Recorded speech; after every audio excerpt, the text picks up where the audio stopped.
150 anni con Grazia.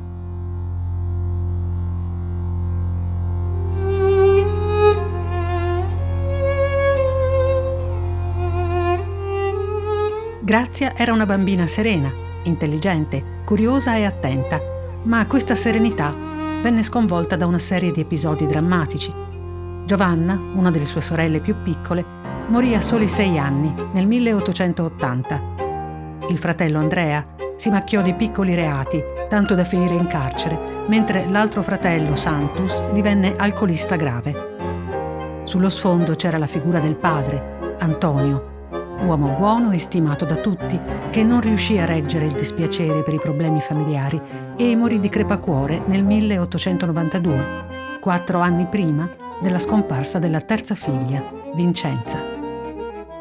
La situazione del padre di Grazia Deledda era più o meno questa: una persona assolutamente non criticabile, un uomo perfetto, saggio, sereno, fermo, tranquillo. Lui non si era laureato, però per esempio veniva chiamato, come succedeva molto spesso, come mediatore nelle diatribe. Questo padre aveva però un pensiero in testa, che era sposare le figlie femmine e laureare i 2 figli maschi. Inseguendo questo sogno lui li ha persi, nel senso che non ha capito di Santus, né Santus è riuscito a comunicare al padre, e altrettanto non ha capito Andrea, che continuava a destinare alla scuola, cosa che ad Andrea sicuramente non piaceva.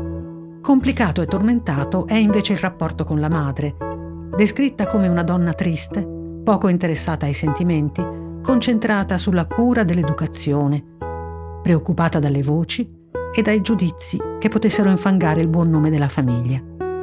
Forse il mistero della sua tristezza derivava dal fatto che ella si era sposata senza amore ad un uomo di 20 anni più vecchio di lei, che la circondava di cure, che aveva solo per lei e la famiglia, ma non poteva darle la soddisfazione e il piacere dei quali tutte le donne giovani hanno bisogno.